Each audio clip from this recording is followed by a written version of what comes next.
தனியார் காப்பகத்தில் சேர்க்கப்பட்ட மன வளர்ச்சி குன்றிய இளைஞர் அடித்து கொலை செய்யப்பட்டிருக்கலாம் என்ற ஒரு சந்தேகத்தின் பேரில் தற்போது தீவிர விசாரணையானது நடைபெற்று வருகிறது. விவரங்களை வழங்க இணைகிறார் செய்தியாளர் நடேசன். வணக்கம் நடேசன், இந்த சம்பவத்தின் முழு பின்னணியை பதிவு பண்ணுங்க. வணக்கம்.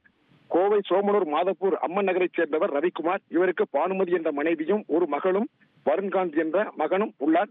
இதில் வருண்காந்த் மனவளர்ச்சி குன்றியதால் பொள்ளாச்சி மகாலிங்கபுரம் முல்லைநகர் பகுதியில் உள்ள தனியார் காப்பகத்தில் கடந்த 3 மாதத்துக்கு முன்பு சேர்த்துள்ளார். இந்நிலையில் கடந்த 15ஆம் தேதி ஆலியாரை சுற்றி பார்க்க சென்ற போது வருண்காந்த் காணவில்லை என்று காப்பகத்தில் உள்ள நபர்கள் சொன்னதை நம்பி ஆலியார் போலீஸ் நிலையத்தில் ரவிக்குமார் தனது மகன் வருண்காந்த் காணவில்லை என புகார் கொடுத்துள்ளார். இந்நிலையில் வருண்காந்த் உடலில் காயம் இருப்பது போல் ஒரு வீடியோ சமூக வலைதளங்களில் வெளியாகி பெரும் பரபரப்பை ஏற்படுத்தியது. இந்நிலையில் தற்போது அந்த காப்பகத்தை சம்பந்தப்பட்ட நபர்கள் பூட்டிவிட்டு காப்பக பொறுப்பாளர் அனைவரும் செல்போனை அணைத்து வைத்துள்ளதாகவும் தனது மகனை தடியால் அடித்து துன்புறுத்தியதாகவும் இதுகுறித்து காப்பக நிர்வாகி கவிதா லட்சுமணன், சாஜி, கிரிராம், சதீஷ், காப்பக ஊழியர் சீலா உள்ளிட்ட பலர் மீது மனவளர்ச்சி குன்றிய இளைஞர் வருண்காந்தின் தந்தை பொள்ளாச்சி மகாலிங்கபுரம் போலீசில் புகார் செய்துள்ளார். இதுகுறித்து பொள்ளாச்சி மகாலிங்கபுரம் போலீசார் வழக்கு பதிவு செய்து தலைமறைவாக உள்ள தனியார் காப்பக நிர்வாகிகள் மற்றும் ஊழியர்களையும் பிடிக்க 8 தனிப்படை அமைக்கப்பட்டு தீவிரமாக தேடி வருகின்றனர்.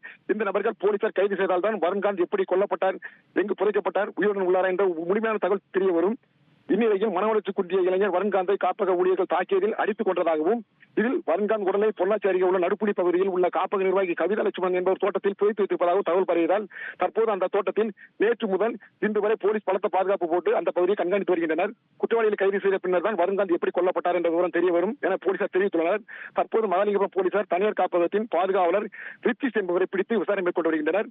மேலும் இந்த வழக்கில் கூடுதலாக பொள்ளாச்சியைச் சேர்ந்த கிரிராஜ் மற்றும் தொப்பம்பட்டியைச் சேர்ந்த ரங்கநாயகி ஆகிய 2 பேர் என மொத்தம் இதுவரை 3 பேர் பிடித்து மகாலிங்கபுரம் தீவிர விசாரணை மேற்கொண்டு வருகின்றனர். தற்போது போலீஸ் நிலையத்திற்கு தடவியல் சோதனை வாகனம் வந்துள்ளது. இதனால் இன்று அந்த சம்பவ பகுதியை தோண்டி முழு விவரம் தெரிய வரும் என எதிர்பார்க்கப்படுகிறது.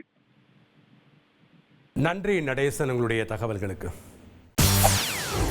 செய்திகளை உடனுக்குடன் தெரிந்து கொள்ள உடனே சப்ஸ்கிரைப் பண்ணுங்க.